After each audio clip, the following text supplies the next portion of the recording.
14장 15절부터 21절 말씀입니다.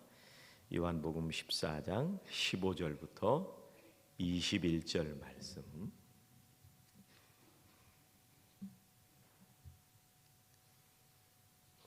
함께 봉독하시겠습니다. 너희가 나를 사랑하면 나의 계명을 지키리라. 내가 아버지께 구하겠으니 그가 또 다른 보혜사를 너희에게 주사 영원토록 너희와 함께 있게 하리니 그는 진리의 영이라. 세상은 능히 그를 받지 못하나니 이는 그를 보지도 못하고 알지도 못함이라. 그러나 너희는 그를 아나니 그는 너희와 함께 거하시며 또 너희 속에 계시겠음이라. 내가 너희를 고아와 같이 버려두지 아니하고 너희에게로 오리라. 조금 있으면 세상은 다시 나를 보지 못할 것이로되 너희는 나를 보리니 이는 내가 살아있고 너희도 살아있겠습니다.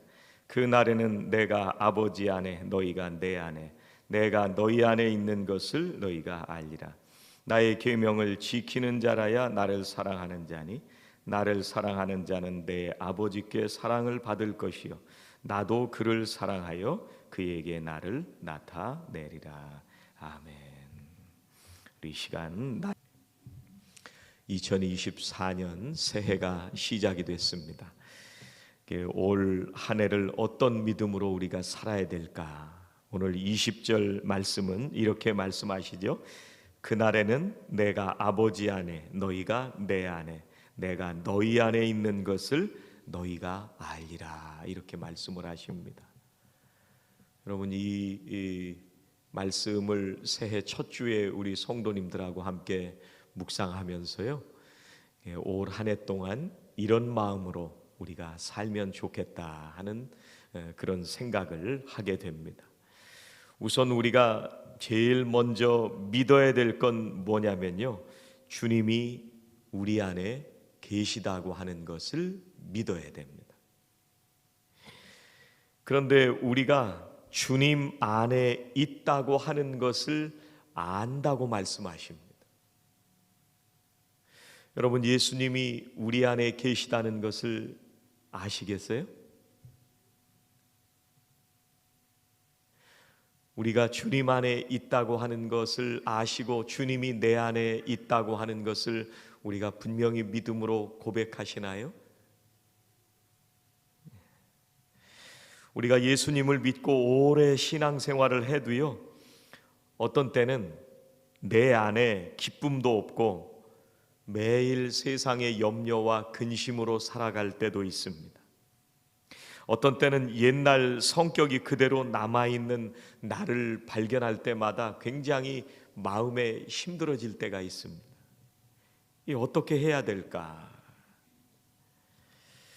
주님은 뭐라고 하셨느냐면요, 내가 진짜 예수님을 믿는지 안 믿는지를 열매로 안다, 그렇게 말씀을 하셨습니다.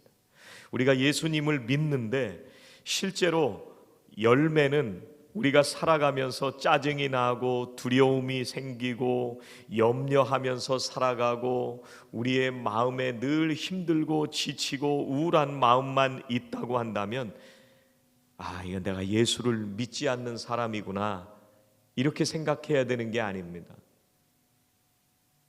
어떤 분들은 가끔 그런 생각이 들 때마다 우울하기도 하고 내가 짜증이 나기도 하고 염려와 근심으로 살아갈 때마다 내가 예수를 잘못 믿었나? 내가 예수 안 믿는 건 아닌가? 이런 생각이 드는 분들도 혹시 계실 수가 있습니다.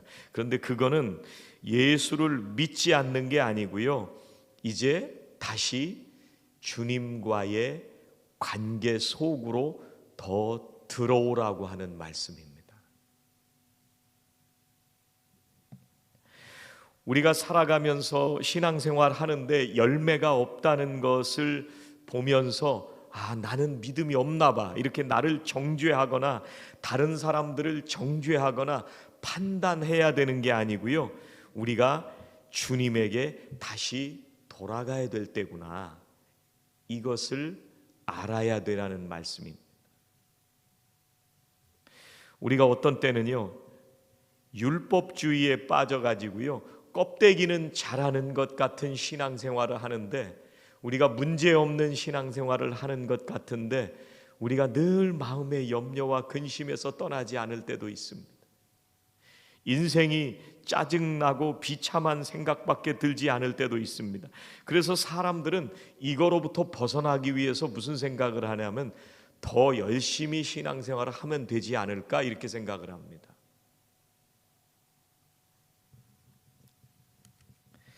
오늘 말씀은요, 예수님이 어느 때 말씀을 하시는 거냐면 이제 몇 시간 있으면 예수님이 십자가에 못 박혀 죽으셔야 됩니다. 바로 그 순간에 주님께서 제자들을 향해서 주시는 말씀이에요.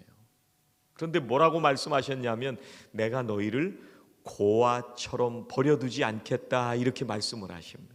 고아처럼 버려두지 않겠다. 내가 죽지만 그러나 다시 부활하게 될 텐데 그 부활에서 내가 너희를 만나게 될 텐데 그날에는 너희가 내 안에 내가 너희 안에 있다는 것을 알았으면 좋겠다.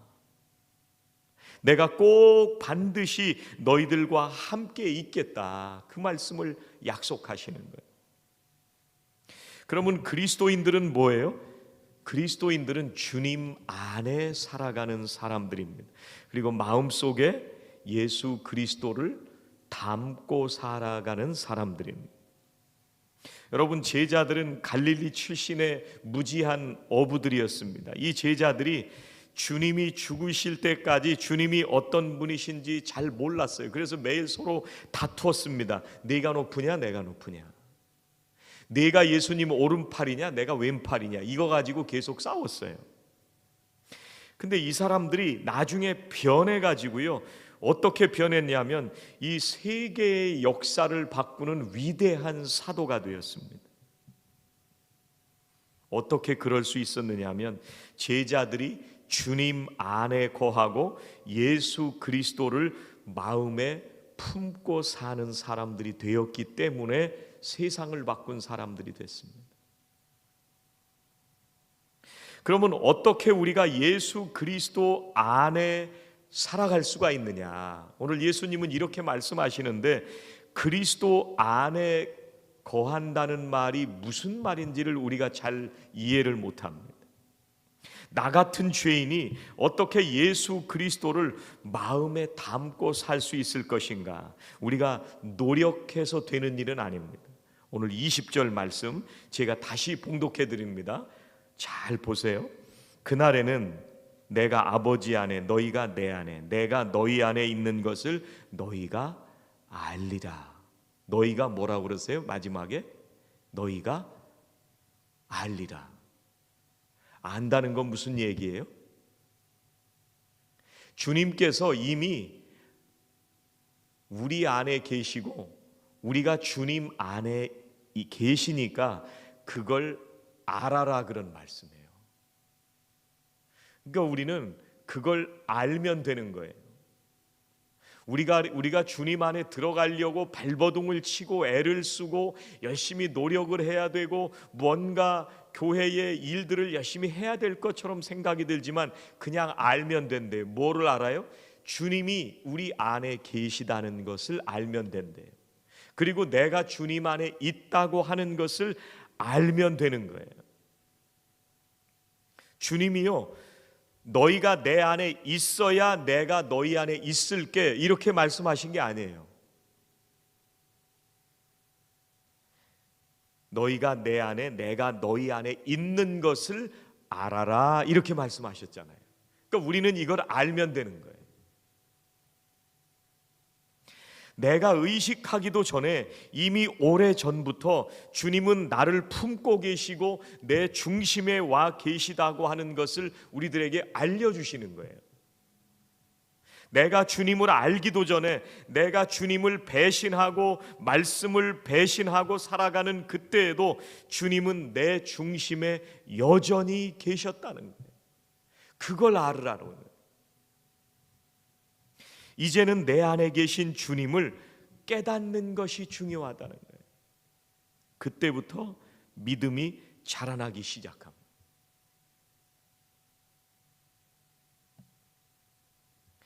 주님께서 십자가에 못 박혀 죽으실 때요, 제자들은 주님을 다 배신하고 도망갔습니다. 그런데 제자들이 주님을 배신할 때도 주님은 여전히 제자들과 함께 계셨습니다. 그러니까 제자들이 배신하고 도망갔을 때에도 바닷가에서 물고기 잡는 제자들을 주님이 찾아가신 거예요. 저 같으면 안 갔을 것 같아요. 누가 나를 배신했다, 누가 나를 속상하게 하고 누가 나를 마음 아프게 하고 나를 눈물 흘리게 했다, 안 찾아갈 것 같아요. 근데 주님은 여전히 제자들과 함께 계셨고 제자들은 주님 안에 살고 있었기 때문에 주님이 찾아가신 거예요.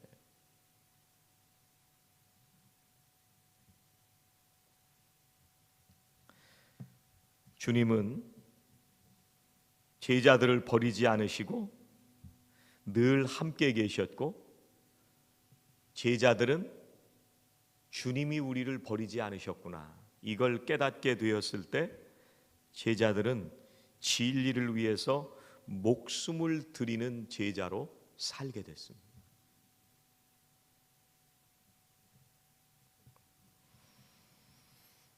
두 번째 우리가 기억해야 될 것은요, 우리가 예수님 안에 산다는 건 알게 됐어요.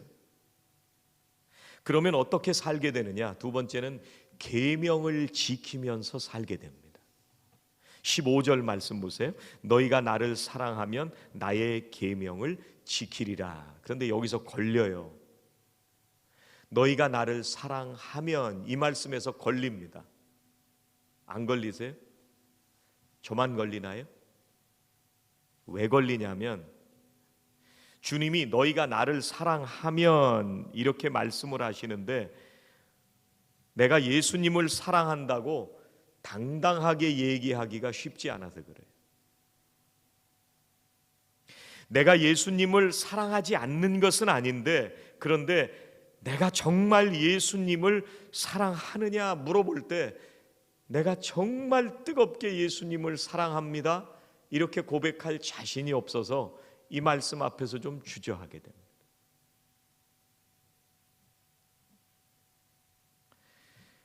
그런데 예수님께서 요한복음 21장에 보면은요, 부활하신 주님이 베드로에게 나타나셨습니다. 그리고 뭐라고 질문을 하시냐면요, 똑같은 질문을 하십니다. 내가 나를 사랑하느냐? 이걸 3번을 물어보세요. 첫 번째, 두 번째는 베드로가 예 주님 사랑합니다. 근데 3번째 물어보실 때는 성경에 뭐라고 말씀하시냐면 근심했다, 그렇게 말씀하셔요. 우리들 같은 것 같아요.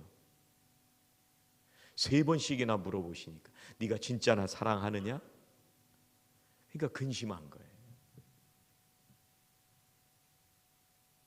베드로가요, 마음에 찔리는 게 있잖아요.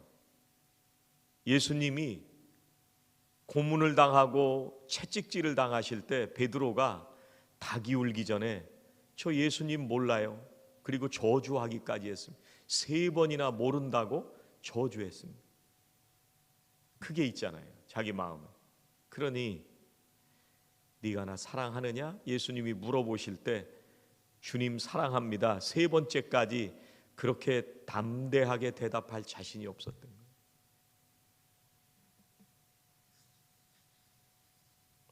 여러분, 우리도 베드로하고 비슷합니다. 우리가 언제 어느 순간에 예수님을 모른다고 할지 모릅니다. 우리가 교회도 잘 다니고 또 신앙생활도 열심히 하는 것 같은데 고난이 닥쳐오고 어떤 시험에 빠지기도 하고 어떤 역경과 환난이 우리에게 닥쳐올 때 그때 우리들이 주님을 모른다고 할 수도 있습니다. 어떤 때는 하나님의 말씀이 뭔지 뻔히 알면서도 어떤 때는 그 말씀을 못 지켜서 살아갈 때가 한두 번이 아닙니다. 평소에는 그럭저럭 신앙생활을 하는 것 같은데 시험이 오고 폭풍우가 몰아치면 신앙인처럼 살지 못할 때가 있습니다. 그래서 이 말씀에 걸리는 거예요. 너희가 나를 사랑하면, 여기서부터 걸리는 거예요. 왜 내 신앙은 이 정도밖에 안 될까? 그러면서 내 자신을 자책하기도 합니다. 그리고 사회생활을 하면서 예수님 믿는 사람으로 사는 그 사회생활이 전혀 예수님하고는 관계없이 살아갈 때도 있기 때문에 우리가 예수님을 사랑한다고 자신 있게 대답하기가 쉽지 않습니다. 그런데 주님이 뭐라고 말씀하시냐면요, 너희가 나를 사랑하면 나의 계명을 지키리라. 계명을 못 지키는 거 보니까 내가 주님을 안 사랑하는 것처럼 생각이 될 수 있습니다.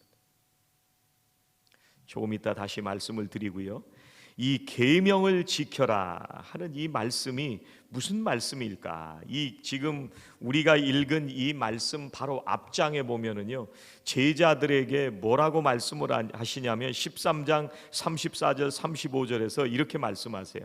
새 계명을 너희에게 주노니 서로 사랑하라. 내가 너희를 사랑한 것 같이 너희도 서로 사랑하라. 너희가 서로 사랑하면 이로써 모든 사람이 너희가 내 제자인 줄 알리라. 이 짧은 두 구절 속에서 서로 사랑하라라는 말씀이 3번씩이나 반복해서 말씀을 하세요.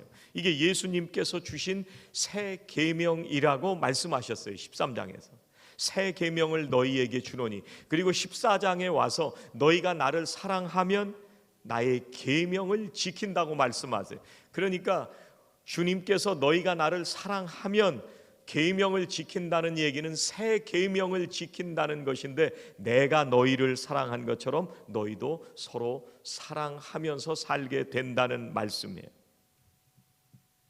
그런데 이 사랑하라고 하는 말씀은 구약에도 있는 말씀이거든요.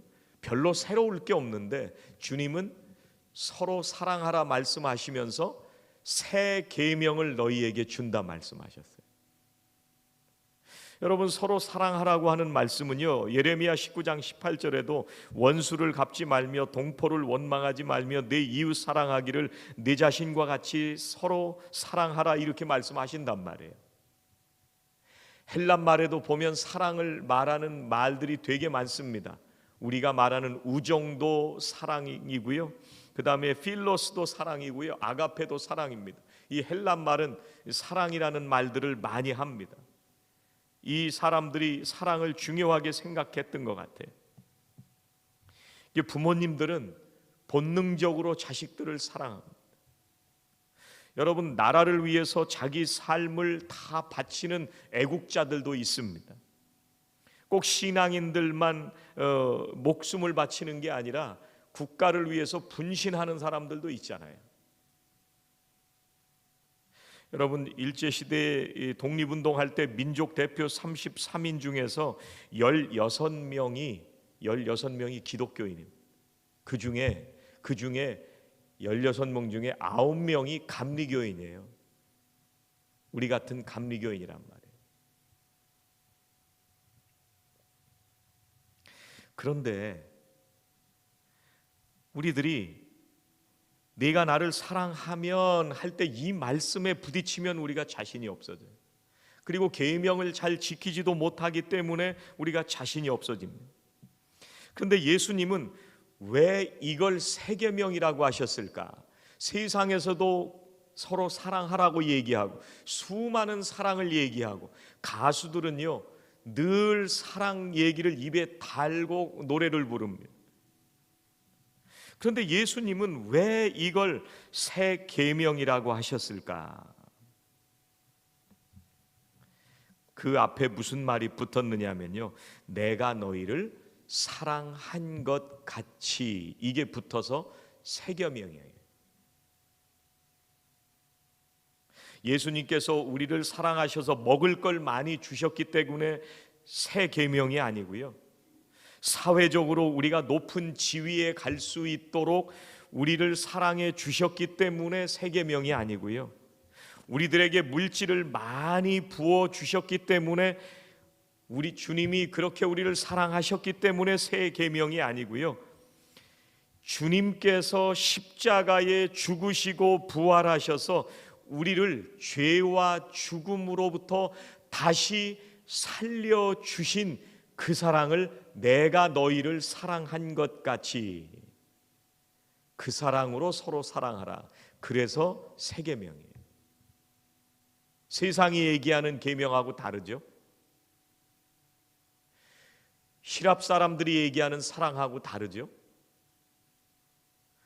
우리가 국가를 위해서 목숨을 바치는 사랑과는 다른 사랑입니다. 무슨 사랑이냐면 하나님께서 독생자 예수 그리스도를 십자가에 죽이시기까지 우리를 사랑하신 그 사랑으로 너희도 서로 사랑하라. 13장에서 그렇게 말씀하시고 14장에 와서 너희가 나를 사랑하면 너희가 서로 사랑하라. 내 계명을 지켜라. 그렇게 말씀하시는 거예요. 그래서 새 계명이에요.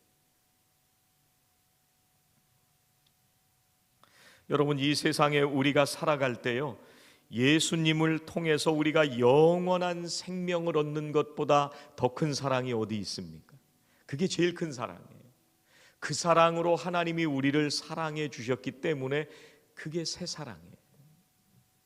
요한복음 3장 16절이 이렇게 말씀합니다. 하나님이 세상을 이처럼 사랑하사 독생자를 주셨으니 이는 그를 믿는 자마다 멸망하지 않고 영생을 얻게 하시느니라.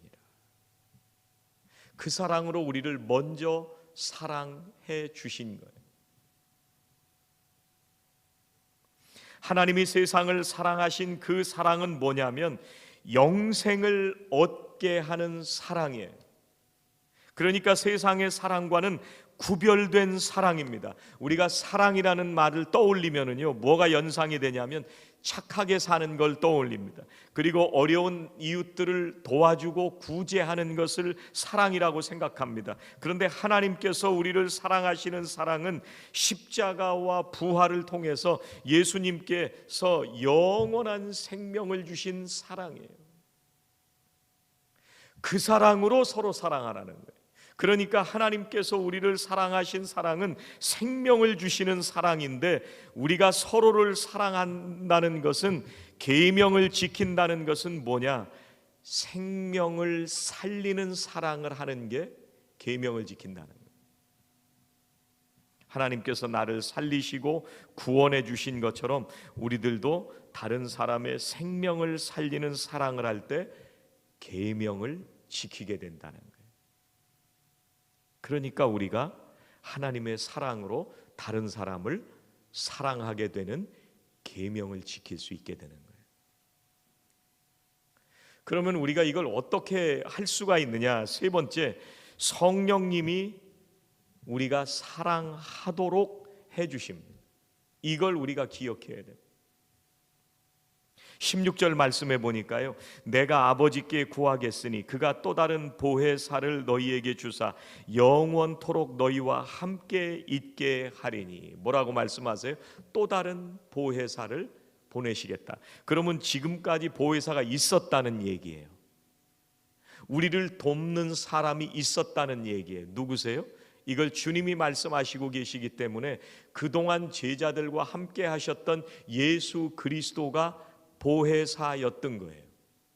또 다른 보혜사를 보내주신대잖아요. 또 다른 보혜사는 성령입니다. 주님이 죽으시고 부활하신 후에 보내주시는 분은 성령 하나님을 우리들에게 보내주시겠다고 하는 말씀이에요. 보혜사라고 하는 말씀은 파라클레토스, 그런 말입니다. 파라라는 말은 옆에, 나란히, 그런 말이고요. 클레토스, 이런 말은 어떤 목적을 가지고, 사명을 가지고 부르심을 받은 사람, 이게 클레토스, 이런 말입니다. 그러니까 성령은 누구시냐면 어떤 목적을 가지고, 사명을 가지고 부르심을 받아서 우리 곁에 와서 우리를 도와주시는 분, 이분이 성령님이신 거예요. 주님께서 그동안 함께 계셨는데 또 다른 보혜사이신 성령 하나님을 보내셔서 우리 곁에 계셔서 우리를 도와주신다는 거예요. 이걸 영어로는 comforter 이렇게 번역을 했습니다. comfort, 위로하다, 그런 말이에요. 여러분, 이 come이라고 하는 말은요, 옆에서 강화시킨다는 말입니다. 함께 강하게 만들어준다, 그런 말입니다. 강력하게 해준다는 말이에요. fort라는 말은 요새라는 말입니다. 그러니까 보혜사라는 말을 comfort 이렇게 번역을 했는데 무슨 말이냐면 그냥 우리 옆에 와가지고 내가 너 알아, 내가 네 마음 알아, 네가 얼마나 아픈지, 네가 얼마나 속상한지 그걸 알아주는 걸로 끝나는 게 아니고요, 우리에게 오셔서 우리 옆에서 우리를 다시 살도록 강력하게 만들어주시는 분이 성령님, 그게 보혜사예요.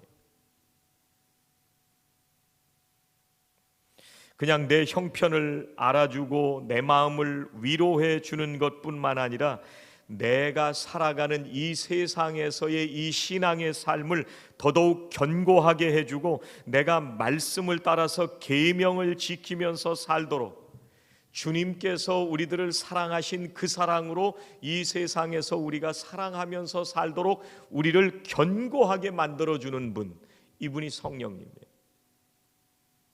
아까 얘기로 다시 돌아가겠습니다. 우리가 주님을 사랑한다고 하는 것은 자신이 없습니다. 그런데 우리가 그 사랑을 할 수 있는 이유가 뭐냐면 성령님께서 우리와 함께 하시기 때문에 그렇습니다. 내 능력으로는 사랑을 할 수가 없습니다. 그런데 우리가 예수 그리스도 안에 살고 있고 예수 그리스도가 내 안에 계시다는 걸 우리가 알잖아요. 그리고 성령님이 내 곁에 계셔서 나를 도와주신다는 걸 우리가 깨달았잖아요. 그러니까 계명을 지키면서 살 수 있는 것이 가능한 것입니다. 내 능력으로가 아니라 성령의 능력으로 할 수 있는 것입니다. 주님은 18절에 이렇게 말씀하십니다. 내가 너희를 고아와 같이 버려두지 아니하고 너희에게로 오리라. 여러분, 고아라는 말은 어떤 때 쓰나요? 어떤 분들은 부모님을 일찍 보내드리는 분들도 계십니다. 30대, 40대에 부모님들을 일찍 양 부모님들이 주님의 부르심을 받는 분들도 있습니다. 근데 30살쯤 되면은요, 우리가 고아다 이렇게 얘기를 하질 않습니다. 고아는 뭐예요? 갓 태어났거나 아니면 한두 살, 세네 살 될 때까지 부모가 계셔서 끊임없이 돌봄이 필요한 그 나이에 부모님들이 떠나시게 됐을 때 고아라고 얘기를 합니다. 지금 주님이 제자들에게 내가 너희를 고아와 같이 버려두지 않겠다, 이 말씀은 주님께서 제자들을 보실 때 너무나 안타까운 마음으로, 갓난아이와 같은 마음으로, 두세 살 된 것 같은 그런 제자들일 것 같은 생각을 하시면서 내가 고아와 같이 버려두지 않겠다, 내가 반드시 돌아오겠다, 내가 너희와 함께 있다, 너희는 내 안에 있다, 그 약속을 해주시는 거예요.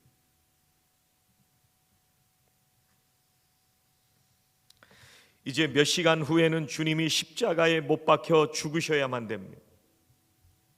주님이 죽으시러 가는 그 시간이 가까워 왔는데 제자들은 이걸 믿질 못한 거예요.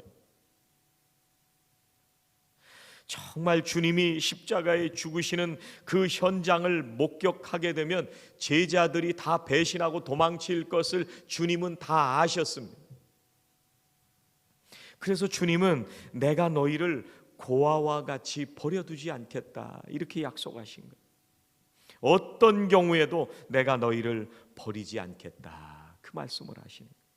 심지어는 제자들이 주님을 배신하고 자기가 하던 물고기 잡으러 가는 그 순간에도 제자들과 끝까지 함께 해주시겠다고 하는 약속의 말씀을 해주시는 거예요.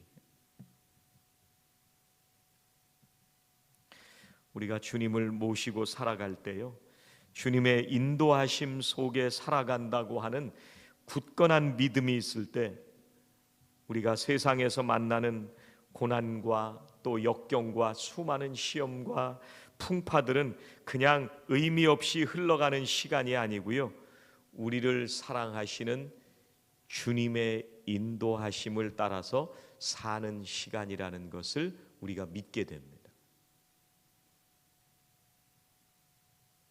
우리가 실패하고 실수할 때도 있지만 주님은 그 시간들까지도 여전히 우리 안에 계시고 우리와 함께 계시고 그 상황 속에서도 우리를 인도하셔서 주님이 주실 복으로 인도하신다는 것을 우리가 믿게 됩니다. 우리가 겪게 되는 모든 크고 작은 일들 모두가 우리를 향하신 하나님의 섭리 속에 있고 하나님의 사랑 안에 우리가 살고 있다는 확신을 가지게 되는 것입니다. 오늘도 우리가 주님 안에 살고 있다고 하는 사실을 분명히 기억하시고, 오늘도 주님이 우리와 함께 하시고 성령님께서 우리를 인도하신다고 하는 분명한 믿음을 가지고 2024년 한 해 동안도 한 걸음 한 걸음 이 믿음으로 살아가시는 저와 성도님들이 되시기를 주의 이름으로 축원합니다. 기도하시겠습니다. 하나님, 사랑하시는 독생자 예수 그리스도를 우리에게 보내셔서 우리에게 영원한 생명을 허락해 주시니 감사합니다. 우리가 오늘도 주님 안에 살게 하시고 성령의 인도하심을 따라 살게 하시니 감사합니다. 2024년 우리들에게 허락하신 새해, 하나님께서 우리를 살리신 것처럼 우리도 사람을 살리며 새 계명을 지키며 살게 하여 주시옵소서. 한순간도 우리를 떠나지 않으시고 우리를 강건하게 하시는 하나님의 사랑으로 살게 하여 주시옵소서. 예수님의 이름으로 기도하옵나이다. 아멘.